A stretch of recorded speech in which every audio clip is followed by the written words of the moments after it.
Europe சேனலுக்கு வந்திருக்கும் சகோக்கள் அனைவருக்கும் அன்பான வணக்கம். நம்ம சேனலில் டிஎன்பிசி ஜேடிஓ ஜேஇ ரெக்ரூட்மெண்ட்கான ரொம்பவே இம்பார்ட்டண்ட்டான கொஷின்ஸ் ஈச் அண்ட் எவ்ரி சப்ஜெக்ட்ஸ்க்காக பார்த்துட்டு வரோம். ஸோ அந்தபடி பார்த்தீங்கன்னா கன்ஸ்ட்ரக்ஷன் மெட்டீரியலையும் டிரான்ஸ்போர்ட்டேஷன் இன்ஜினியரிங்லுமான மேக்ஸிமமான ரிப்பீட்டட் கொஷின்ஸை நம்ம பார்த்தோம். அது மட்டும் கிடையாது, ரிப்பீட்டட் ப்ராப்ளம்ஸுமே நம்ம எல்லாத்தையுமே டிஸ்கஸ் பண்ணியிருந்தோம். ஸோ அந்த வீடியோஸ் எல்லாமே உங்களுக்கு யூஸ்ஃபுல்லாக இருக்கும் அப்படின்னு நினைக்கிறேன். என்விரான்மெண்டல் இன்ஜினியரிங்கில் பார்த்தீங்கன்னா கிட்டத்தட்ட 3 பார்ட் வீடியோஸ் நம்ம போட்டிருக்கோம் இது வரைக்கும். ஸோ 150 மோஸ்ட் இம்பார்ட்டன்ட் கொஷின்ஸ் அதில் நம்ம டிஸ்கஸ் பண்ணியிருப்போம். எல்லாமே ப்ரீவியஸ் இயரில் கேட்ட கொஷின்ஸ் உங்களுக்கு ரொம்பவே ஹோப் கொடுக்குற விதமாக நம்மளுடைய சேனல் நிறைய விஷயங்களை செஞ்சுக்கிட்டு இருக்கு. கண்டிப்பாக இது எல்லாமே உங்களுக்கு ரொம்பவே பிடிக்கும் அப்படின்னு நாங்கள் நினைக்கிறோம். இன்றைக்கி என்ன அப்படின்னு பார்த்தீங்கன்னா, உங்களுடைய அந்த சிலபஸில் என்விரான்மெண்டல் இன்ஜினியரிங்கோடவே நாய்ஸ் அண்ட் ஏர் பொல்யூஷனுமே இன்க்ளூட் பண்ணியிருக்காங்க. ஸோ அதுலேயுமே இருக்கிறதான இம்பார்ட்டண்ட்டான கொஷினை தான் இன்றைக்கி நம்ம சேனலில் வீடியோவில் டிஸ்கஸ் பண்ண போகிறோம். ஸோ வீடியோவை ஸ்கிப் பண்ணாதீங்க. வீடியோவை இருக்கிற எல்லா கொஷின்ஸுமே ரொம்ப ரொம்ப இம்பார்ட்டண்ட்.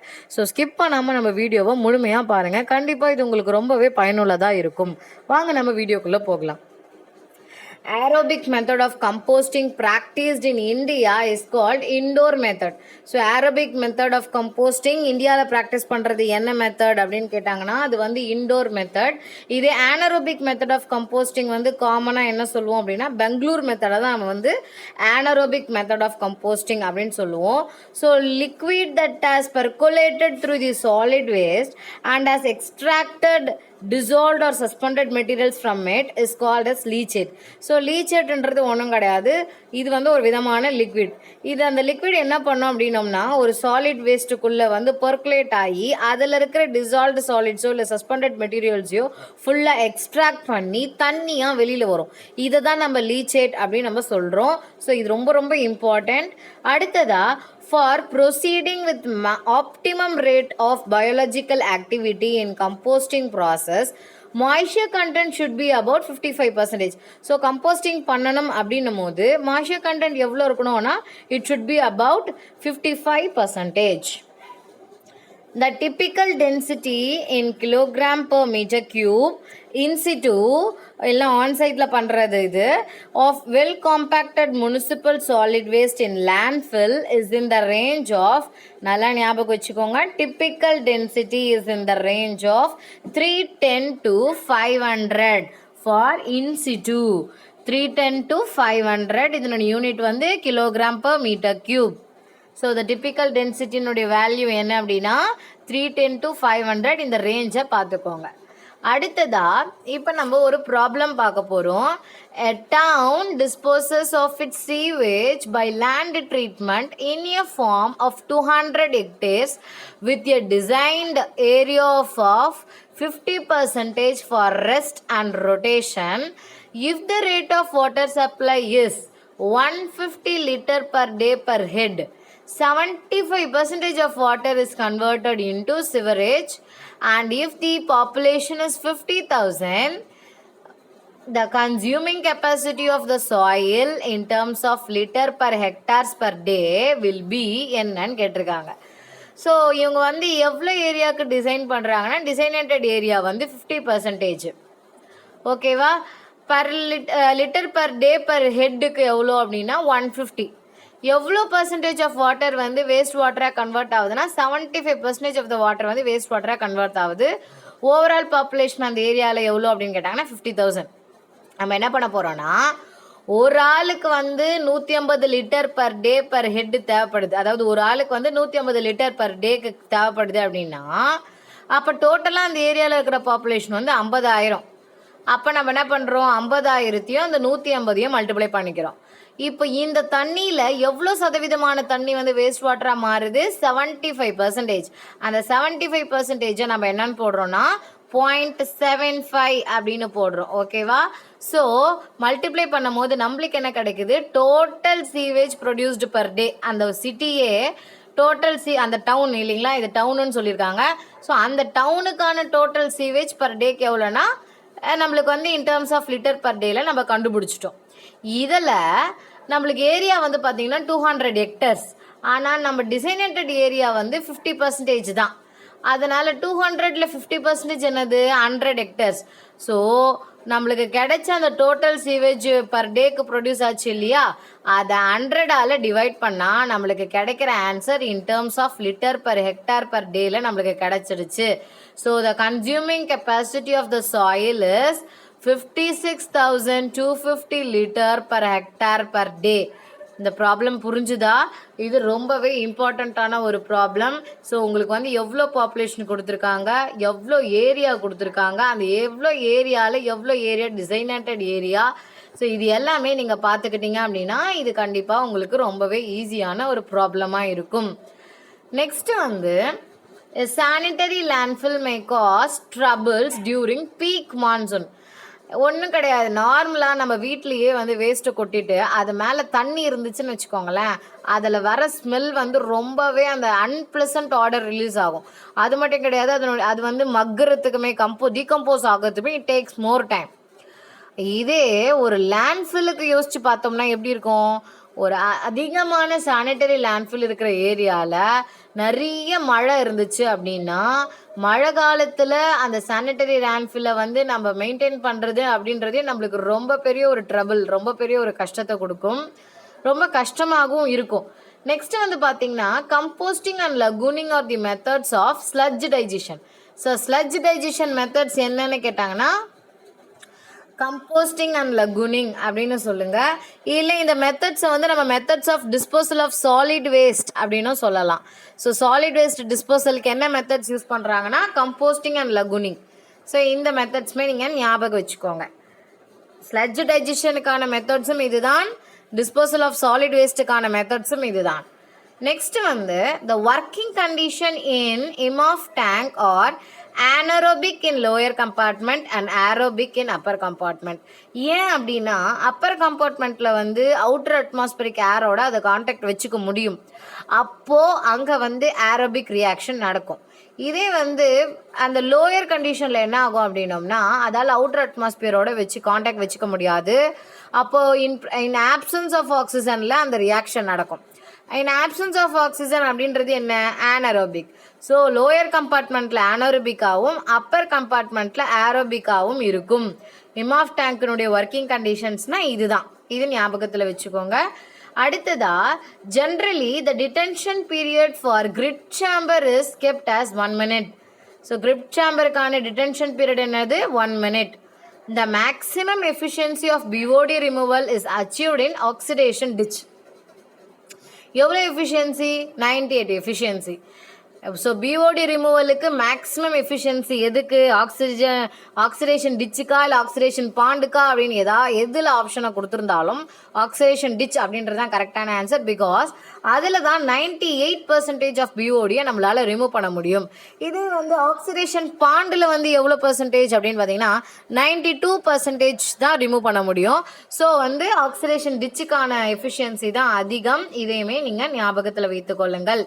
அடுத்ததாக வந்து பார்த்தீங்கன்னா the detention period for oxidation pond is usually kept as 10 to 15 days. The detention period for oxidation ponds is usually kept as 10 to 15 days. அடுத்ததா the main disadvantage of oxidation pond is that large area is required for construction. So வந்து oxidation பாண்டுக்கான ஒரு மெயினான disadvantage என்ன தெரியுங்களா? அதுக்கு வந்து நம்மளுக்கு ரொம்பவே லார்ஜான ஏரியா தேவைப்படும். ஸோ வந்து அது அதனுடைய டிஸ்அட்வான்டேஜ். ஃபேக்கல்டேட்டிவ் பாக்டீரியா அப்படின்னாலே என்னென்னா, இப்போ வந்து ஏரோபிக் பாக்டீரியானா அது வந்து ஆக்சிஜன் ப்ரெசன்ஸில் தான் வாழும், ஆனரோபிக் பாக்டீரியானா ஆப்சன்ஸ் ஆஃப் ஆக்சிஜனில் தான் வாழும். ஆனால் ஃபேக்கல்டேட்டிவ் பாக்டீரியாவில் 2 கண்டிஷனுமே அதால் வித்ஸ்டாண்ட் பண்ணிக்க முடியும். அதாவது அதாவது ஆக்சிஜன் இருந்தாலும் அதால் சர்வை பண்ண முடியும், ஆக்சிஜன் இல்லைனாலும் அதால் சர்வை பண்ண முடியும். அதனால தான் அது வந்து ஃபேக்கல்டேட்டிவ் பாக்டீரியா அப்படின்னு நம்ம சொல்கிறோம். So facultative bacteria are able to work in presence as well as in absence of oxygen. அடுத்ததா eutrophication of water bodies is caused by the excessive discharge of nutrients. So excess of nutrients இருந்துச்சு அப்படின்னா அதை வந்து நம்ம யூட்ரிஃபிகேஷன் அப்படின்னு நம்ம சொல்லுவோம். ஒரு லேக்கில் வந்து நிறைய நியூட்ரியன்ஸ் இருக்குது அப்படின்னா அந்த லேக் வந்து யூட்ரிஃபிகேஷன் லேக் அப்படின்னு சொல்லுவோம், சரிங்களா? ஸோ எக்ஸஸ் ஆஃப் நியூட்ரியன்ஸ் இருக்கும் போது அதை வந்து யூட்ரிஃபிகேஷன் அப்படின்னு நம்ம சொல்லுவோம். அடுத்தது for normal sludge the value of sludge index for Indian condition, as per Indian condition வந்து என்ன அப்படின்னா 150 to 300. For normal sludgeக்கு sludge value, sludge index value என்னன்னா 150 to 300 அந்த ரேஞ்சில் இருக்கும். Activated sludge treatment plants are normally preferred for large sized cities. So large size சிட்டிஸ்க்கு வந்து எந்த பிளான்ட் வைப்பாங்கன்னா ஆக்டிவேட்டட் ஸ்லட்ஜ் ட்ரீட்மெண்ட் பிளான்ட் தான் வைப்பாங்க. அது மட்டும் கிடையாது, இந்த ஆக்டிவேட்டட் ஸ்லட்ஜ் ட்ரீட்மெண்ட் பிளான்ட் வந்து எந்த மாதிரியான பிளேசஸ்லாம் ஹை டெம்பரேச்சர் இருக்கோ அந்த மாதிரியான பிளேசஸ்லையுமே ரொம்பவே சூட்டபுளாக இருக்கும். ஸோ லார்ஜ் சைஸ் சிட்டிஸுக்கும் இந்த ட்ரீட்மெண்ட் பிளான்ட்டு தான் சூட்டபுளாக இருக்கும். அதே மாதிரி ஹை டெம்பரேச்சர் இருக்க சிட்டிஸுக்குமே இந்த ஆக்டிவேட்டட் ஸ்லட்ஜ் ட்ரீட்மெண்ட் பிளான்ட்டு தான் ரொம்பவே சூட்டபுளாக இருக்கும். செகண்டரி ட்ரீட்மெண்ட் வந்து எது மூலிமா நடக்குது அப்படின்னா பாக்டீரியா மூலிமா நடக்குது. ஸோ பாக்டீரியா தான் அந்த வேலையை செய்யுது. So secondary treatment of sewage is caused by bacteria. Various unit operation exist in your sewage treatment plant or in the sequence of, இதுதான் கரெக்டான சீக்வன்ஸ். ஃபர்ஸ்ட் வந்து ஸ்க்ரீனிங், அதாவது ஃப்ளோட்டிங் மெட்டீரியலை ரிமூவ் பண்ணுறது. நெக்ஸ்ட் வந்து grit removal, silt and sand particles இருக்கு இல்லையா, அதெல்லாம் ரிமூவ் பண்ணுறது. அப்புறம் ப்ரைமரி செடிமெண்டேஷன், ஸோ வந்து அதில் செட்டில் ஆகிற பார்ட்டிகல்ஸ் நம்ம ஈஸியாக ரிமூவ் பண்ணிக்கலாம். அதுக்கப்புறம் ஏரேஷன் பண்ணுறோம். ஏரேஷன் பண்ணுறதுனால வந்து அன்வான்ட் கேஸஸ் இருக்கும் இல்லையா, அதெல்லாம் நம்ம ரிமூவ் பண்ண முடியும். அதுக்கப்புறம் கொலைடல் பார்ட்டிகளை வந்து ஈஸியாக செட்டில் பண்ணுற வைக்கிறதுக்கு உதவும். ஸோ இது வந்து ஏரேஷன். அடுத்ததாக பார்த்தீங்கன்னா திருப்பி செடிமெண்டேஷன் நடக்கும். இது வந்து நம்ம செகண்டரி செடிமெண்டேஷன் அப்படின்னு சொல்லுவோம். ஸோ இதுதான் கரெக்டான சீக்வன்ஸ். இந்த ஆர்டரையுமே நீங்கள் வந்து பார்த்துக்கோங்க.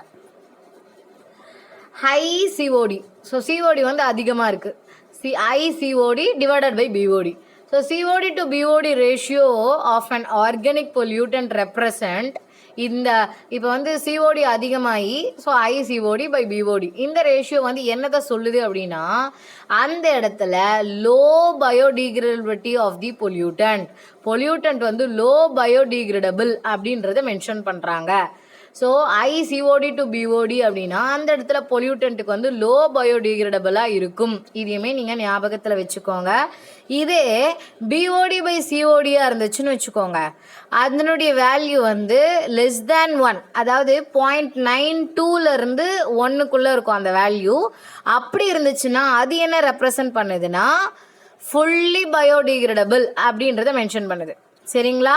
அதாவது ஹை பிஓடி டிவைடட் பை சிஓடியாக இருந்துச்சுன்னா அந்த ரேஷியோனுடைய value will be less than 1.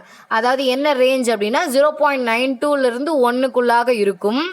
அப்படி இருந்துச்சுன்னா அது என்ன ரெப்ரசன்ட் பண்ணுதுன்னா அது வந்து ஃபுல்லி பயோடிகிரேடபிள் அப்படின்னு சொல்கிறாங்க. அந்த ஆர்கானிக் பொல்யூட்டன்ட் வந்து என்ன ரெப்ரசன்ட் பண்ணுதுன்னா இட் இஸ் ஃபுல்லி பயோடிகிரேடபிள், ஃபுல்லாகவே பயோடிகிரேடபிள் பண்ண முடியும் அப்படின்றத ரெப்ரசன்ட் பண்ணுது. நெக்ஸ்ட்டு எலக்ட்ரிக்கல் கண்டக்டிவிட்டி அப்படி வந்து ஈஸின்னு அப்படின்னு சொல்கிறோம் of water and total dissolved solids. இது ரெண்டுமே ஒன்றுக்கு ஒன்று இன்டர் ரிலேட்டடாக இருக்கும். அதாவது ஈஸி இன்க்ரீஸ் ஆச்சு அப்படின்னா டிடிஎஸும் இன்க்ரீஸாக இருக்கும். The value of EC increase with increase in TDS. So ரெண்டுமே ஒன்றுக்கு ஒன்று இன்டர் ரிலேட்டடாக இருக்கும். இதுவுமே ஞாபகம் வச்சுக்கோங்க. EC and TDS are interrelated. The rainfall is generally classified as acidic. எப்போ வந்து ஒரு ரெயினை வந்து நம்ம அசிடிக் ரெயின், ஆசிட் ரெயின் அப்படின்னு சொல்கிறோன்னா அதனுடைய பிஹெச் வந்து 5.6 விட கம்மியாக இருந்தாலோ இல்லை 5.6 இருந்தாலோ அந்த ரெயினை வந்து நம்ம ஆசிட் ரெயின் அப்படின்னு சொல்கிறோம். இப்போது அடுத்ததாக ஒரு ப்ராப்ளம் நம்ம பார்க்க போகிறோம். 1 liter of sewage when allowed to settle for 30 minutes. So 30 minutes எடுத்துக்கிறாங்க செட்டில் பண்ணி வைக்கிறதுக்கு. It gives a sludge volume of 27 centimeter cube. Sludge volume எவ்வளோனா 27 centimeter cube. If the dry weight of the sludge வந்து 3 grams, then its sludge volume index will be என்னன்னு கேட்குறாங்க. ஒன்றுமே கிடையாது. sludge volume divided by settled suspended solids. அதாவது அந்த settle ஆச்சுல suspended solids அதனுடைய வெயிட். ஸோ ஸ்லட்ஜ் வால்யூம் வந்து 27 ஆல்ரெடி கொஷின்லேயே கொடுத்துட்டான். டிவைடட் பை வெயிட் வந்து 3 கிராம்ஸ்னு சொல்லியிருக்காங்க. So 27/3 which is equal to 9. இதுதான் ஸ்லட்ஜ் வால்யூம் இண்டெக்ஸ்க்கான வேல்யூ. ஓகேவா? நெக்ஸ்ட், சல்ஃபர் டை ஆக்சைடால் என்னென்ன மாதிரியான பிரச்சனைகள் நடக்கும் அப்படின்னா ஏரில் வந்து சல்ஃபர் டை ஆக்சைடு இருந்துச்சு அப்படின்னா SO2 இருந்ததுன்னா அது வந்து இட் காசஸ் ஆஸ்துமா. அது மட்டும் கிடையாது, குரோனிக் பிரான்ச்சிட்டிஸ், அதுக்கப்புறம் பல்மோனரி ஃபங்க்ஷனை வந்து இம்பேர்மெண்ட் பண்ணி விட்டுரும், மாற்றி விட்டுடும். அதுக்கப்புறம் நிறைய சென்சரி இரிட்டேஷன் இருக்கும். அதாவது வந்து ஐ இரிட்டேஷன் இருக்கும், நோஸ் இரிட்டேஷன் இருக்கும், த்ரோட் இரிட்டேஷன் இருக்கும், எல்லாமே இருக்கும் இதனால. ஸோ SO2னால என்னென்ன நடக்குதுன்னு பார்த்துக்கோங்க. ஆஸ்துமா வரும், குரானிக் பிரான்ச்சிட்டிஸ், அதுக்கப்புறம் பல்மோனரி ஃபங்க்ஷனோட இம்பேர்மெண்ட், அப்புறம் சென்சரி இரிட்டேஷன். அடுத்ததாக வந்து பேன், அதாவது பெராக்சி அசிட்டைல் நைட்ரேட் இருக்கு இல்லையா, இந்த பெராக்சி அசிட்டைல் நைட்ரேட் வந்து ஒரு செகண்டரியான ஏர் பொல்யூட்டன்ட். இதுவுமே நீங்கள் நல்லா ஞாபகம் வச்சுக்கணும். செகண்டரி ஏர் பொல்யூட்டன்ட் அப்படின்னா என்னென்னா, ஜென்ரலாக டைரக்ட் பொல்யூட்டன்ட்னு பார்த்தீங்கன்னா அது வந்து ப்ரைமரி ஏர் பொல்யூட்டன்ட்னு சொல்லுவோம். அந்த ப்ரைமரி ஏர் பொல்யூட்டன்ட் 2 ப்ரைமரி ஏர் பொல்யூட்டன்ட்டோ இல்லை வந்து அவுட்டர் அட்மாஸ்பியரில் இருக்கிற கேஸோடோ சேர்ந்து ஒரு ப்ரைமரி ஏர் பொல்யூட்டன்ட் வந்து அவுட்டர் அட்மாஸ்பியருக்கு இருக்க கேஸோட ஜாயின் ஆகி உங்களுக்கு ஒரு பொல்யூட்டண்ட்டை ப்ரொடியூஸ் பண்ணுதுன்னா அதை தான் வந்து நம்ம செகண்டரி ஏர் பொல்யூட்டன்ட்னு சொல்லுவோம்.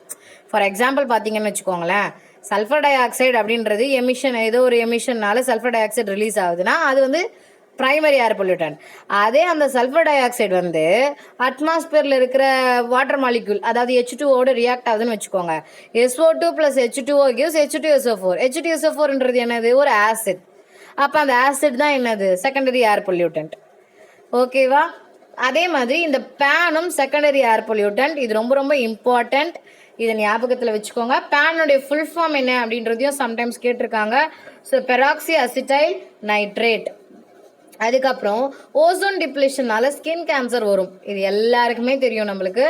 ஸோ ஓசோன் டிப்ளேஷனால் வந்து ஸ்கின் கேன்சர் வரும். Next carbon monoxide. Carbon monoxide வந்து ரொம்பவே அசாடஸ் டு ஹெல்த்.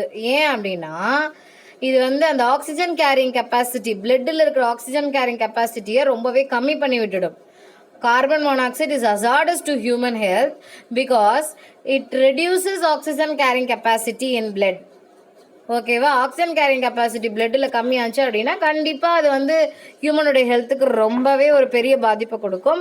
அதனால கார்பன் மோனாக்சைடு வந்து ஒரு அசாடஸான சப்ஸ்டன்ஸு. அதுவுமே நீங்கள் ஞாபகம் வச்சுக்கோங்க. ஒரு அசாடஸ் கேஸ் அப்படின்னு கூட சொல்லலாம். It is hazardous to human health அப்படின்றத ஞாபகம் வச்சுக்கோங்க. நெக்ஸ்ட் வந்து அப்பர்மோஸ்ட் லேயர் ஆஃப் அட்மாஸ்பியர் என்னென்னா எக்ஸோஸ்பியர். அப்போது அட்மாஸ்பியருடைய லேயர்ஸ் எல்லாமே நம்ம வந்து ஒன்ஸ் பார்த்துக்கிறது நல்லது. So outermost layer of atmosphere என்ன அப்படின்னா அதுதான் வந்து எக்ஸோஸ்பியர்.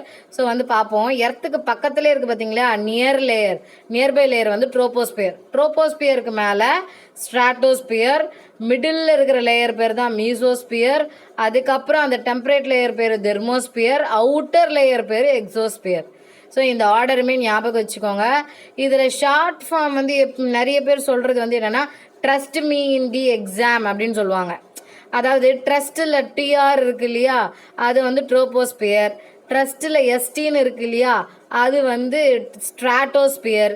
ட்ரஸ்ட்டு இப்போ இந்த 2 வேர்டு முடிஞ்சிடுச்சு. நெக்ஸ்ட் மீ அப்படின்றது மீசோஸ்பியர். ஸோ ட்ரஸ்ட் மீக்கான அர்த்தம் தெரிஞ்சிடுச்சா? இந்தி எக்ஸாம்னு சொல்கிறோம் இல்லையா, அந்த வந்து தெர்மோஸ்பியர், எக்ஸாம்ன்றது எக்ஸோஸ்பியர். ஸோ ட்ரஸ்ட் மீ இந்த எக்ஸாம் அப்படின்றது வந்து ஷார்ட் ஃபார்மாக நம்ம ஞாபகம் வச்சுக்கிறதுக்கு இந்த க்ளூவை நம்மளுக்கு கொடுப்பாங்க. இதையுமே நீங்கள் ஞாபகம் வச்சுக்கலாம். ஸோ இது லேயர்ஸ் ஆஃப் அட்மாஸ்பியர். இதுதான் layers of atmosphere. Middle region என்னன்னு கேட்டாங்கன்னா, மிடில் லேயர் என்னன்னு கேட்டாங்கன்னா மீசோஸ்பியர். ஸோ எர்த்துக்கு நியர்பையில் இருக்கிற லேயர் என்னன்னு கேட்டாங்கன்னா ட்ரோபோஸ்பியர். அந்த மாதிரி நீங்கள் ஞாபகம் வச்சுக்கினீங்க அப்படின்னா இந்த லேயர்ஸ் ஆஃப் அட்மாஸ்பியர் உங்களுக்கு வந்து ரொம்பவே ஈஸியாகவும் இருக்கும், யூஸ்ஃபுல்லாகவும் இருக்கும். அடுத்ததாக unburnt hydrocarbon and oxides of nitrogen are the air pollutant responsible for photochemical smog.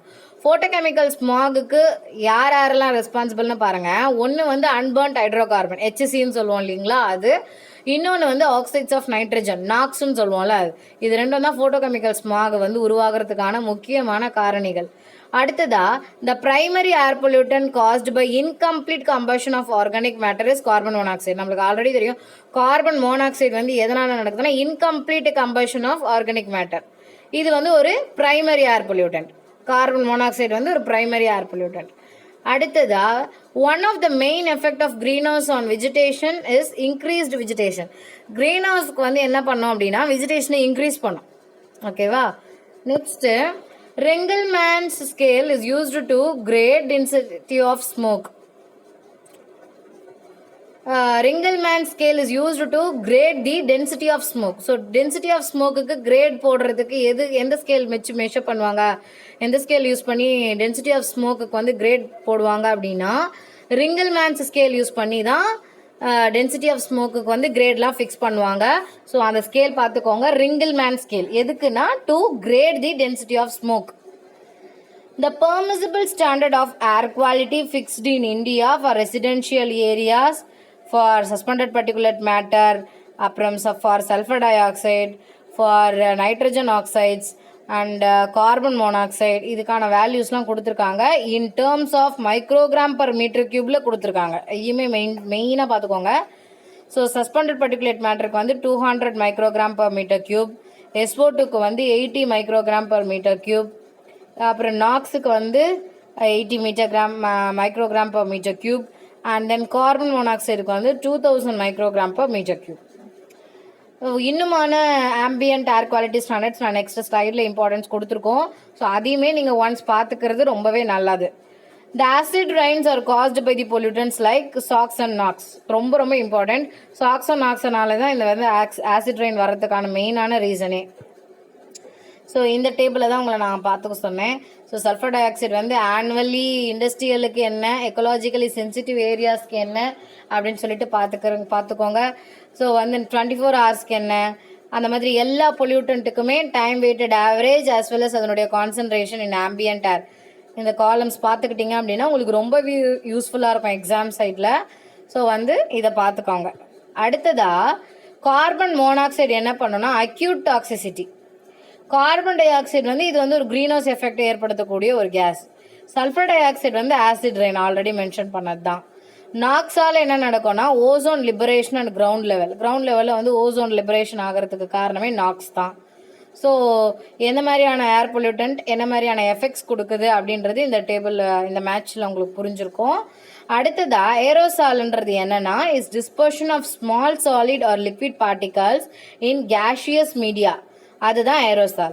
ஏரோசால்ன்றது என்னன்னா இப்போ வந்து ஒரு சின்ன சின்ன ஸ்மால் சாலிட் பார்ட்டிகலாக இருக்கலாம், இல்லை ஒரு லிக்விட் பார்ட்டிகலாக இருக்கலாம், அப்படியே ஏரில் வந்து டிஸ்போஸ் ஆகும். பார்த்துருக்கீங்களா? கேஷியஸ் மீடியா மாதிரி ஒரு காற்று மாதிரி டிஸ்போஸ் ஆகும். ஸோ அதுதான் வந்து aerosol.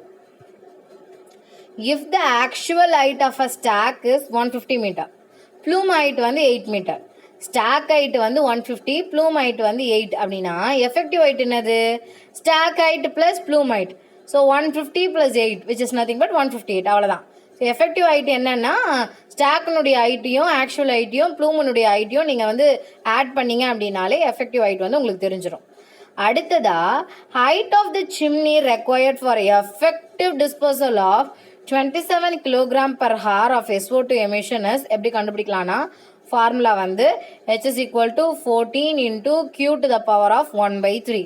So Q to the power of 1/3 is nothing but 27. நம்ம 27 to the power of 1/3 போட்டோம் அப்படின்னா ஆன்சர் வந்து 3. ஸோ 14 into 3 வந்து 42. அவ்வளோதான். அப்போது சிம்னினுடைய ஹைட்டு வந்து எவ்வளோ இருக்கணும்னா 42 மீட்டர் இருக்கணும். ஓகேவா? நெக்ஸ்ட்டு எலக்ட்ரோஸ்டாட்டிக் ப்ரெசிபிடேட்டரை யூஸ் பண்ணி என்ன பண்ணலாம் அப்படின்னோம்னா பர்டிகுலேட் மேட்டரை வந்து நம்ம கண்ட்ரோல் பண்ணலாம், செப்பரேட் பண்ணலாம். ஸோ செப்பரேஷன் ஆஃப் பர்டிகுலேட் மேட்டருக்கு வந்து நம்ம என்ன யூஸ் பண்ணணும் அப்படின்னா எலக்ட்ரோஸ்டாட்டிக் ப்ரெசிபிடேட்டர்ஸ் யூஸ் பண்ணணும். ஸ்ப்ரே டவர்ன்றது கேஷியஸ் பொல்யூட்டன்ட்டுக்கும் யூஸ் பண்ணலாம், பர்டிகுலேட் பொல்யூட்டன்ட்டுக்கும் யூஸ் பண்ணலாம். ஸோ கேஷியஸ் பொல்யூட்டன்ட் கண்ட்ரோல் பண்ணுறதுக்கும் ஸ்ப்ரே டவர் யூஸ் பண்ணுவாங்க, பர்டிகுலேட் பொல்யூட்டன்ட் கண்ட்ரோல் பண்ணுறதுக்கும் ஸ்ப்ரே டவர்ஸ் யூஸ் பண்ணுவாங்க. இதை பார்ட்டிகுலேட் பொல்யூட்டன்ட் அப்படின்னு சொல்லுவாங்க. சரிங்களா? பார்ட்டிகுலேட் பொல்யூட்டன்ஸை கண்ட்ரோல் பண்ணுறதுக்கும் ஸ்ப்ரே டவர்ஸ் யூஸ் பண்ணுவாங்க. When the adiabatic lapse rate ALR is more than environmental lapse rate ELR, then அந்த ELR நம்ம என்னன்னு சொல்லலாம்னா சப் அடியாபட்டிக் லேப்ஸ் ரேட்னு சொல்லலாம். சப்போஸ் உங்களுக்கு வந்து மேற்கொண்டு அடியாபட்டிக் லேப்ஸ் ரேட்னா என்ன, சப் அடியாபட்டிக் லேப்ஸ் ரேட்னா என்ன, என்விரான்மெண்டல் லேப்ஸ் ரேட்னா என்ன, அப்புறம் இன்வெர்ஸ் லேப்ஸ் ரேட்னா என்ன, இந்த மாதிரியான விஷயங்கள் கூட உங்களுக்கு தெரிஞ்சுக்கணும்னு நீங்கள் நினச்சிங்க, இதுக்காக நாங்கள் ஒரு புதுசாக இன்னொரு வீடியோ ஃபுல் டீட்டெயில்டாக போடணும்னு நீங்கள் நினச்சிங்க அப்படின்னாலும் எங்களுக்கு இதை கமெண்ட்டில் சொல்லுங்கள். கண்டிப்பாக உங்களுக்கு வேணுன்ற விஷயத்த நாங்கள் கண்டிப்பாக வீடியோவாக போடுவோம். அடுத்ததாக இப்போ பார்த்தீங்கன்னு வச்சுக்கோங்க, கார்பன் மோனாக்சைடு வந்து chemical reaction with haemoglobin in blood already நம்ம சொல்லியிருக்கோம். அந்த வந்து ஆக்சிஜன் கேரிங் கெப்பாசிட்டி இன் பிளட்டை வந்து அது கம்மி பண்ணிடும் அப்படின்னு சொல்லியிருக்கோம். ஸோ அதனுடைய என்விரான்மெண்டல் எஃபெக்டை பார்த்துட்டோம். அடுத்ததாக பர்டிகுலேட் மேட்டர்னால என்ன நடக்கும்னா விசிபிலிட்டியை அது குறைச்சி விட்டுரும். So reduction in visibility. So இன்விசிபிலிட்டின்றது ஒரே வார்த்தை கிடையாது, reduction in visibility. And aero allergen carrier, ஏர்லேயே என்ன பண்ணிக்கோன்னா அலர்ஜன்ஸ் இருக்குது பார்த்தீங்களா, அதை வந்து கேரி பண்ணிட்டு போகும். ஸோ வந்து நம்மளுக்கு வந்து பர்டிகுலேட் மேட்டர் அதிகமாக இருக்கிற ஏரியாவில் ஒன்றுமே தெரியாது, நம்மளுக்கு கண்ணே தெரியாது, மங்கலாக தெரியும் நம்மளுக்கு. கரெக்டாக நம்மளால் அது என்ன ஆப்ஜெக்ட் அப்படின்றத வந்து வியூ பண்ண முடியாது. அது மட்டும் கிடையாது, இதில் வந்து அலர்ஜிக்கு காம்போனன்ட்ஸையும் அது வந்து கேரி பண்ணிவிட்டு ஏரில் எப்பவுமே சர்வைவ் ஆகிருக்கும். அடுத்ததான் வந்து பார்த்தீங்கன்னா நைட்ரஜன் ஆக்சைடு, நாக்ஸ்ன்னு சொல்லுவோம் இல்லையா, அதான் நைட்ரஜன் ஆக்சைடு.